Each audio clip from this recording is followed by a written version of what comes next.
If you hear me talking about a variable, this is kind of a catch-all term where we're talking about any characteristic that can vary.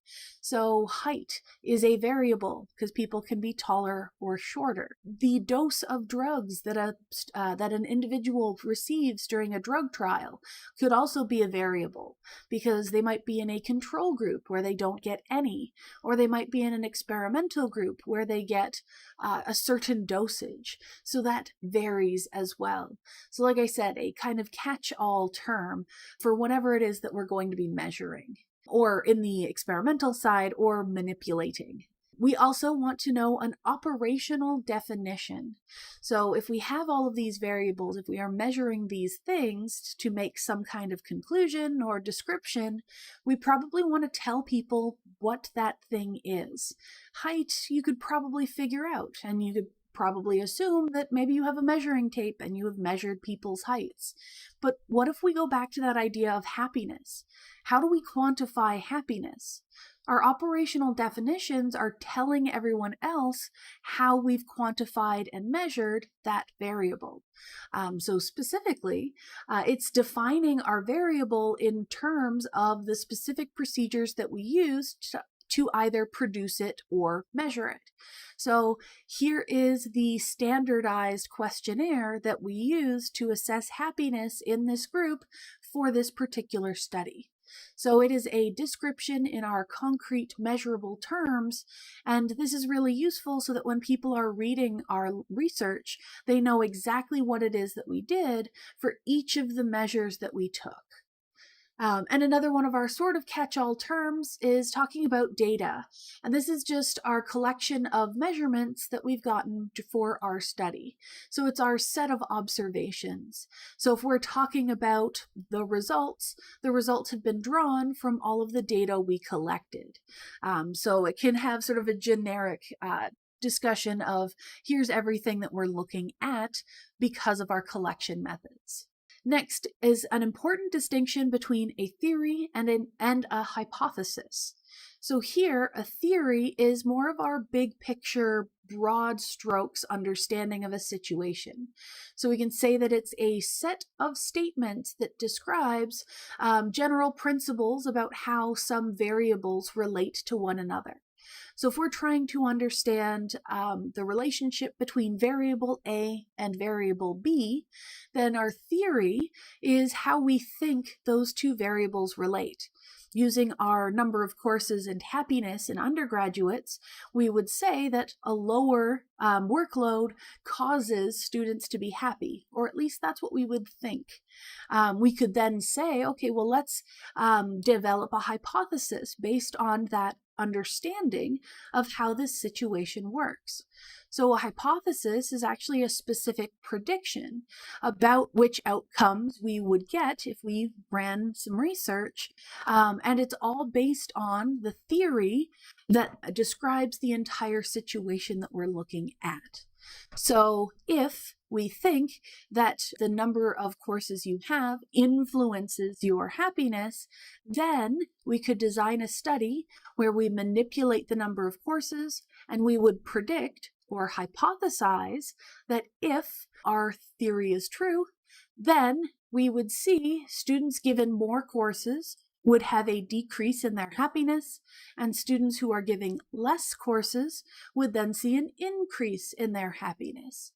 If we find results that match that set of hypotheses, then we've found evidence that supports our theory. If our results don't find the same as what we predicted with the hypothesis, maybe we found that whether students have high or low course loads, they're equally happy or unhappy. In that case, we found evidence that does not support our theory. And in that case, we might have to go back and revisit our understanding of the relationship between those two variables because they didn't behave the way that we had expected with our initial understanding. And that back and forth between our theory and our hypotheses and then our outcomes is actually part of our scientific method, which will have sort of a blatant statement of that with some diagrams a little bit later on. But sticking with important definitions, we might also want to note the difference between participants and subjects. So collectively, if we say one or the other, we're talking about whatever organisms whose behavior we're studying in our research. So this is, say, if we're working with humans, usually the standard is to call humans participants. That's our convention. And you would use subjects if you're working with non-human animals. Not everyone sticks to that convention, but that's pretty much how that works.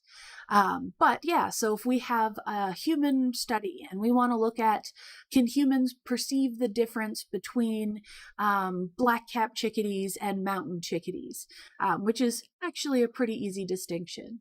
But if we show them those sounds, get them to click buttons depending on which one they think they've heard, we would say that these are our participants because they are participating in our research, and we are going to be systematically observing their responses to different sounds to make our conclusions for that particular study.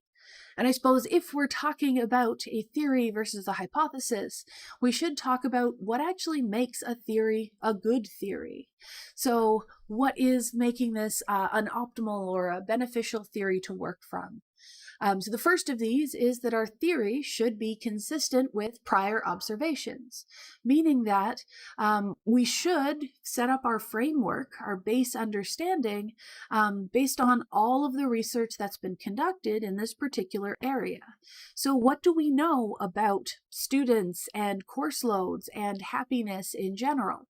Have other people conducted studies? Have we seen correlations? Have we talked to students? That's a little bit less sciencey, but we're making use of all the information that we have available to us, and we should use all of that prior research, all of that existing knowledge to set up and design a theory that works with as much of that information as possible.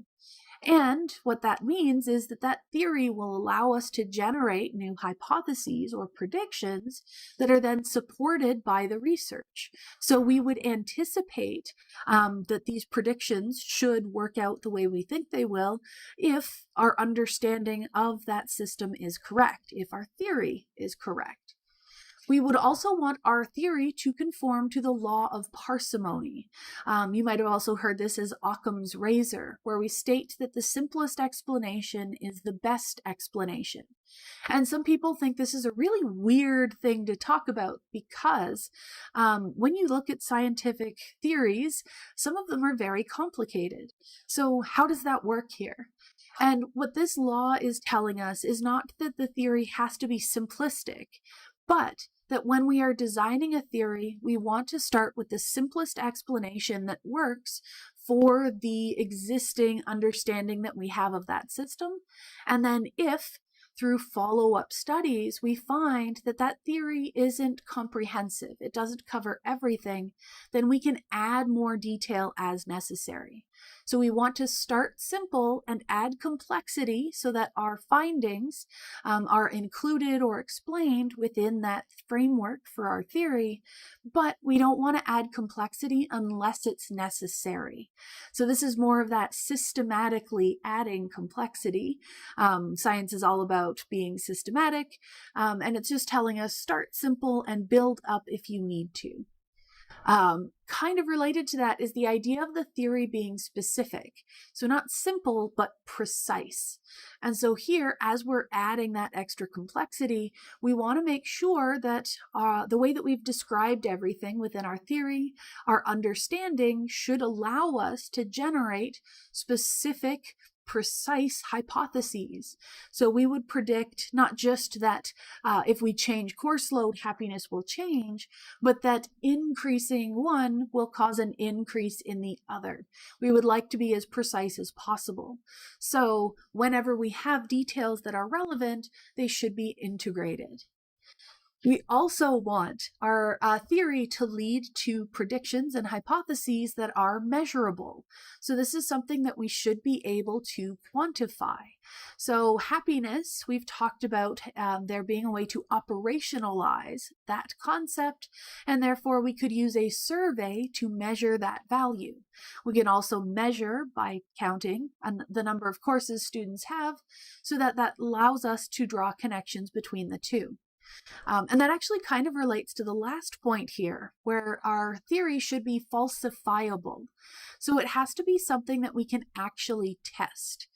And in this situation, I always like to use an example where if somebody claims that there is definitely life somewhere else in the universe, well, a piece of evidence that would show that that is true or valid would be to show us an alien species. However, there is no way to show that that is false. There's no way to show the converse, saying that there is no life anywhere. You can't show that something doesn't exist because we can't be certain that maybe we don't have the technology that allows us to detect things, or maybe we can't look far enough away from our planet and all of these other things. So in that case, that statement that there are no other life forms in this universe, that is not something we could falsify. And if you don't have the chance to gather data that could either support or go against our theory, then it's not really something we can test scientifically. So for it to be a scientifically testable theory, then we need to have some evidence that could support or could not support our theory to begin with. And then the last point here is that we would like to establish causality. And out of all of these points, this is the one that has an asterisk, and that's because while our goal is often this intent to show the relationship between our variables, and we would like to know the direction of that relationship. So if we're looking once again at variables A and B, does A cause B or does B cause A? If we can tell which one causes the other, then we have established causality. So if we go back to our students in happiness example, if we see that students with more classes are less happy, are they less happy because they have more classes, or do they sign up for more classes because they are unhappy? So if we want to be able to establish causality, we'd probably have to manipulate their course workload and see if their happiness changes. If not, maybe we'd have to manipulate happiness and see how many classes they sign up for in the future. So if we intend to have that directionality in our understanding, we'd like to be able to establish causality. Of course, at the very beginning, when we talked about our different goals, not all of our goals require us to establish causality, hence the asterisks, but it's usually something that researchers are striving towards, if at all possible. And now that we have all of that out of the way, we can talk about our scientific method, sometimes also called the theory data cycle, and a whole bunch of other similar names. Now, I will point out that there are a whole bunch of different ways that people tend to break down this concept of the scientific method. In fact, I actually went in and included a couple of different examples. And you might notice the styles are all different, and that's because I've pulled these from a whole bunch of different textbooks that I've used in the past. And they all give us the same basic sequence of events. They all give us the same basic information. However, none of them is sort of the best understanding or the best explanation, especially for the way that I want to talk about it. So these are useful as maybe this helps you see some of the similarities in the process, but I'm going to use this one here simply because it shows a nice flow of how this information works. So we've already kind of covered this sort of middle portion already. So we've mentioned that our theories are those frameworks that we start off with at the beginning. So those theories allow us to start designing research. So what question do we want to ask? So if we still are sticking with our students in happiness thing, we'd say, okay, so we know that course load and happiness are negatively correlated, and we'll talk more about correlations later. But with that understanding of this system, maybe we're saying, okay, we're pretty sure that it's the course load that increases or decreases happiness. So is there a way to test that? So let's design a study that would allow us to evaluate if manipulating our workload would increase or decrease happiness. So we're going to have a bunch of students who agree to take on either one extra or drop one course in the semester, and they'll take some happiness quizzes or happiness surveys in order to give us our data. So we get their consent for that, and yeah, we'll design some hypotheses, we'll generate some predictions. And those hypotheses, based on that design, we'd say that the students who are given one extra course will probably show lower happiness scores than the students who get one less course. Those students will show higher happiness. And maybe we even want to go further and we'll take their happiness scores the semester before we manipulate their information. So maybe we'll get their happiness scores at 5 courses, the sort of standard, and then we'll adjust half of them to have 6 courses and then half of them to have 4, and we'll see how their happiness changes. We can set up a bunch of predictions for that, but those would be our hypotheses. And then we do our manipulations. We conduct the research. Now that we have our predictions in place, we've designed the study that allows us to make those predictions, and all of that should help us answer our research questions that are based on the theory we started with.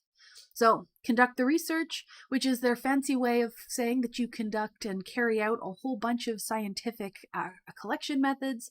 So this part here might take days, it might take weeks, it might take decades, depending on the type of research you're doing.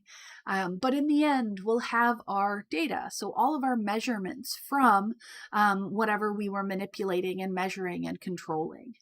And what we do is we look at that data in the end and we say, okay, does this match our hypotheses? Were our predictions correct?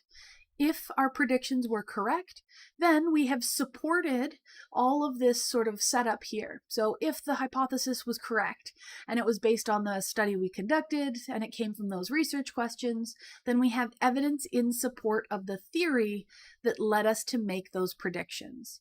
So that takes us up this left side here. So supporting data, it strengthens our theory. Now, I will say in science, we will not say that we have proven something correct. Instead, we're going to say that we have found evidence in support of our theory. So we are more confident in our theory. But the reason why we say, why we don't say that we have proven something is because as scientists, we acknowledge that there's always the potential for there to be more, or for there to be something that we have missed or not taken into consideration, or something that we can't measure currently with modern technology. So in all of those cases, we're acknowledging that, yes, we found something that supports this theory, but a different research design asking a slightly different question might show us that this theory, while sort of correct, maybe isn't complete.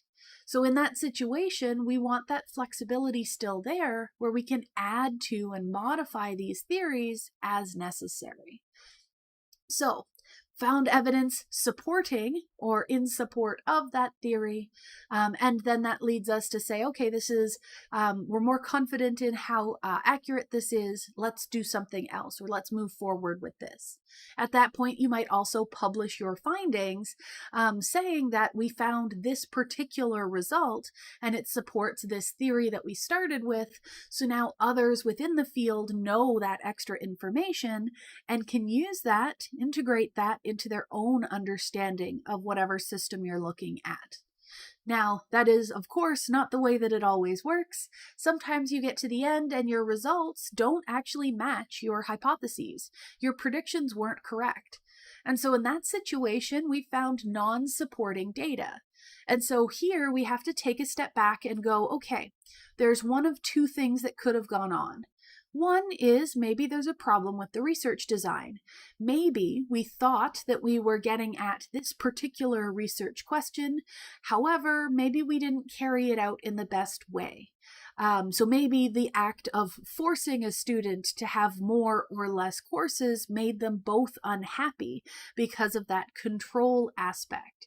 So maybe we have to find a way where we can see students who maybe chose to overload one semester or chose to decrease their course load in one semester. So we'd have to look at what else could be going on here. The alternative being that if we can't see faults in our research design, if we're pretty sure that it's not the research design itself, then it just means that our theory might have been incorrect. And so we'd have to revise that theory to incorporate whatever new discoveries that we've made. And so I actually have an example. So the sort of the word version of it is here on this slide. And this just comes from my own data. This is one of the studies I conducted while I was doing my graduate research. But we have this theory that our black-capped chickadees can tell the difference between male and female vocalizations. And the reason for this is because categorization and memorization, so categorization meaning do they learn basic rules that help them learn a lot of information quickly. That's one common method that organisms can use to tell things apart. Another is memorization. So instead of learning a general rule, you learn each new piece of information separately. And with our chickadees, if we're saying that they can tell the difference between male and female vocalizations, we're saying that they learn that there are two categories, one category being male vocalizations and one category being female vocalizations. Okay, cool. That's a basic setup for us. Our research question here is, do our chickadees actually use that categorization to tell their calls apart? So I use vocalizations as our catch-all term, and we have two types of vocalizations, songs for anything related to mating or reproduction, and calls is basically for everything else, all of their day-to-day communication. So we have research that shows us that they can categorize when we're looking at the sex of different song producers for chickadees. So we had just generalized and said, yeah, it probably applies for calls too. But I wanted to test that. So when we're looking at calls, do they continue to use categorization like we predict, or do they use memorization instead? So let's design some research. And in the lab that I worked in, we did operant studies. And the technical term is it's an operant go, no-go paradigm or design. And all that means is that they'll make a response of either moving towards a feeder or moving away from the feeder. And so my hypothesis is that if our chickadees use memorization, then we'll see that they won't respond correctly to new calls that they haven't been trained on quite yet. But if they use categorization, then we can train them up on a small subset of calls, and then if we show them new calls after that, they would use what they learned on the training calls and respond the same way to the new calls that they receive. So we have our two possible outcomes where they will either correctly respond to new vocalizations, and we will support our theory and conclude that they use categorization, or they'll end up treating the new calls incorrectly. They won't have learned a rule, and we will say that they relied on memorization instead. And so our data is, how do they actually respond to these new calls when we show them to them? They responded incorrectly. They didn't respond to the rules they should have learned. So we ended up going up this right-hand side of our diagram. But we actually paused here and we said, well, the songs from the original research are very short. They're only 2 notes. But calls, I've seen some that have 30 or more notes in them. And that's a lot of information to remember. So maybe if we shortened those calls, only looked at the first half where we theorized the information was that they could use to do this discrimination, if we shorten it, that might help. So that's what we did. We reevaluated the design of our study, and we used the same stimuli, but we just shortened them to only use the first collection of notes. And so we ran everything again, same hypotheses, same everything, wanting to see if shortening it helped sort of clear up some confusion. And the data at the end said, nope, even with a simpler task, they still don't respond correctly to those new vocalizations. So that tells us that it wasn't a matter of the calls were too long, it's that they still don't care about the sex of who's producing a call at all. And so we've had to revise our theory. And so now our theory says that chickadees will use categories, and they can learn sex-based categories for vocalizations that are related to mating. And that makes sense. So if it's related to sex, the sex of the vocalizer makes a difference to the individual. But for day-to-day stuff, the sex of the caller doesn't matter. So for songs, they care about sex, and for calls, they're more likely to care about individuals. They'd memorize each individual bird and what they sound like, instead of learning a general rule. So that's how we revised and updated that theory. And then you can conduct further research to see if, based on that assumption that they memorize for calls, do we find support for that in some other type of study? And if so, we then support that addition that we've made to our theory. And I will let you know, you don't need to know all of the specifics about the chickadee stuff. It's just meant as an example to help illustrate how this method works on real life data, or I guess real life research. So the specifics of calls versus songs is not important to you.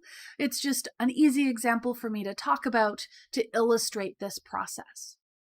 So now that we've done that and we've seen this progression and we know how this flows, we can sort of specify why I like this version versus the other versions I showed you of our scientific method.